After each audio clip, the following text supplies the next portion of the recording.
Good evening, and thank you all for being here. I'm going to share with you my life story. It might sound unbelievable, but I have no reason to exaggerate or to tell you something which did not happen. Unfortunately, it did. I had problems with my own children. It was very difficult to believe. I lived in New York for many years. I didn't talk about it. I realized after a while that most people are not able to understand or to believe. But coming to Oregon about 11 years ago, I was approached by the Oregon Holocaust Resource Center, and they asked me to share my story. I was very hesitant. I have an accent. My English is not perfect. But I gave it a chance. And my first presentation was at Century High School in Hillsborough. A week later, the teacher gave me 100 letters from the students. What did they write to me? Mr. Wiener, you changed my life. You saved my life. You made me appreciate my freedom. You made me appreciate my education. You made me appreciate my parents. So when I read those letters, I realized that this is something important. It's not easy to talk about it emotionally, physically, but since I got those letters, I have shared my story with 730 different audiences. And these are churches that mentioned before, prisons. You have no idea the impact it had on prisoners. I have a letter from Kip Kinsler, the one who killed his parents, if you remember. And he told me in his letter that I changed his life. If you do read my book, you don't have to buy it, you can get it in any library. You'll see on page 158 a handwritten letter by an 8th grader that she intended to kill herself on Thursday. She already left a note with her grandparents, but when she heard my story, she changed her mind. She realized how trivial her problems were in comparison to my suffering at her age. You will see in my book a letter from a senior in high school that her mother died on ovarian cancer. And she was very close to her mother. And she wanted to kill herself. But when she heard my story that I lost 123 members of my extended family, my grandparents, uncles, aunts, cousins, they were all murdered. I'm the only survivor of my immediate family. Then she said to herself, oh my God, I'm still lucky. I have a daddy. I have grandparents. You, Mr. Wiener, at my age, lost everybody. And she did not kill herself. So this is the main reason that I'm here. I feel a moral obligation to share my story. I know it's hard to believe. I have over 100 letters from young people who intended to commit suicide. And they changed their mind after they heard my story. So obviously this is very gratifying, and it obliged me to continue to share my story as long as I can. So this is one reason. The second reason is that there are people who are ignorant about the Holocaust. The other day, a teacher asked me, give me a copy how I looked after the liberation. So I went to Kinko's to make a copy. I didn't know how to operate the copier machine. I asked the young man to help me. So he looked at the picture and he looked at me and he said, is this you? So yeah. You don't look like a criminal. I am not a criminal. I am a Holocaust survivor. He had no idea what I was talking about. I was shocked. By the way, do you hear me over there? Mm-hmm. Yes. And I apologize for my accent, but I can't help it. The other day I asked the student, did my accent bother you? So he said, well, it's not so bad as Henry Kissinger's. So he put me in good company. Good answer. The third reason that I'm here is there are people who deny the Holocaust. Even prominent people like the president of Iran, Ahmadinejad, he said in the United Nations that the Holocaust was a myth. You have no idea how painful it is. Somebody who's carrying his mental and physical scars, somebody tells me it did not happen. Let me tell you about my book. I didn't intend to write a book, but I do speak in churches, and in one church in Vancouver, after finishing my presentation, an older gentleman approached me. He said to me with tears in his eyes, I was an officer in the American Army in 1945. I was one of the liberators of Buchenwald, a very infamous camp in Germany. I remember what we found in those camps. Please promise me in front of the congregation that you are going to put in print, do it for my children and for my grandchildren. That is the only reason that I wrote that book in 2007. I have no financial interest in it. But apparently it is a good book because that's what people tell me, and you can see it on the internet or on... And the other day I went to a Mormon church, and one lady said, Mr. Wiener, I took you to bed for 2 nights.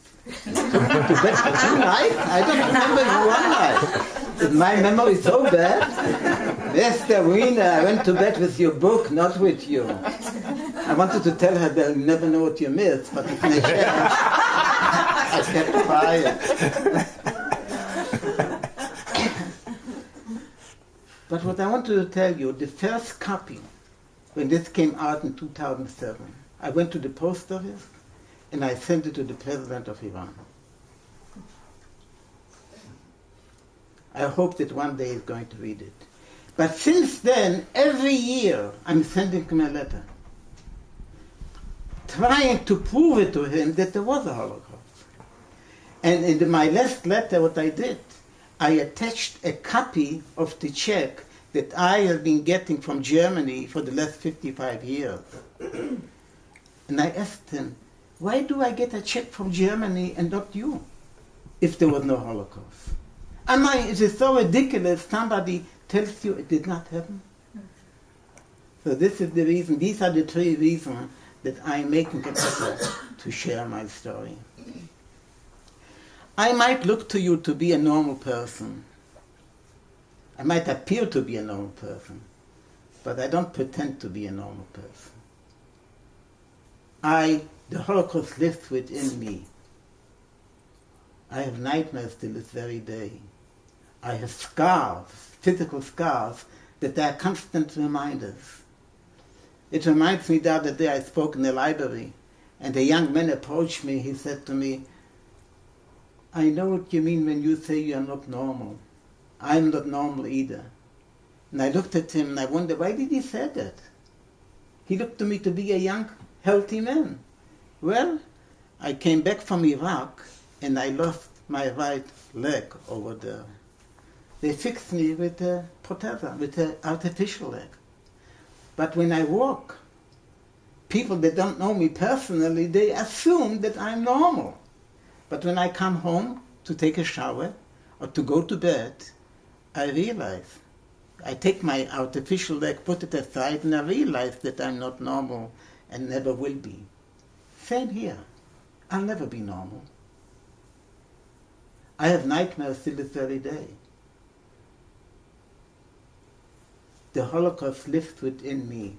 I can be jovial here, I can go to a wedding and be happy, and all of a sudden my face changes. And people ask me, what happened to you? You don't feel good? I'm getting flashbacks all the time. It is not easy to live with it. It lives within me. I don't know if you know John McCain. He was a prisoner in Vietnam for 5.5 years. And he said when he was running for presidency, that's what he said, and I'll never forget it. If you are tortured once, you are tortured for the rest of your life. And that is the way I feel. If you look at this picture, I know it's hard to believe. This is me. When I was 18.5 years old, I was liberated by the Russian army. they didn't give me hope to live. If I tell you that I could embrace my tie with one hand, try it on yourself. I had no hope to live. Nothing in my body functioned properly. In fact, they told me, sorry, young man, you cannot live long. Maybe 2 years.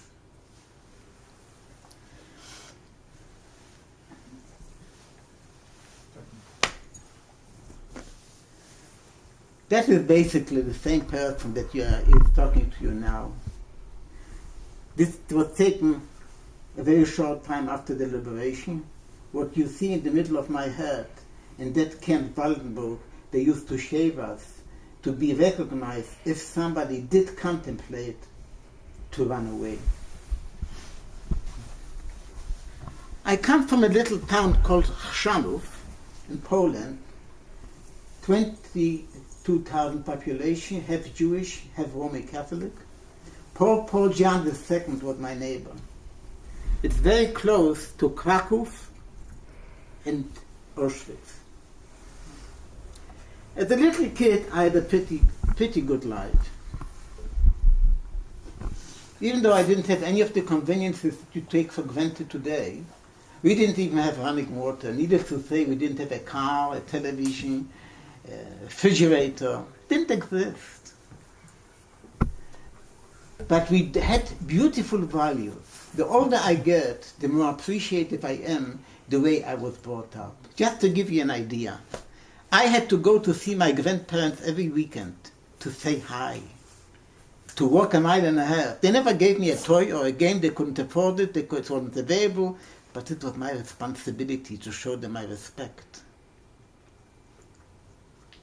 We had a homeless person at our table, a supper table, sometimes 2 or 3, and we were brought up to respect those homeless people. On New Year's Eve, I had to knock at the door of 24 tenants in our building and wish everybody a Happy New Year. Mm-hmm. This is the kind of environment I'm coming from, just to give you an idea. I went to a public school in the morning and to a religious training in the afternoon, 6 days a week.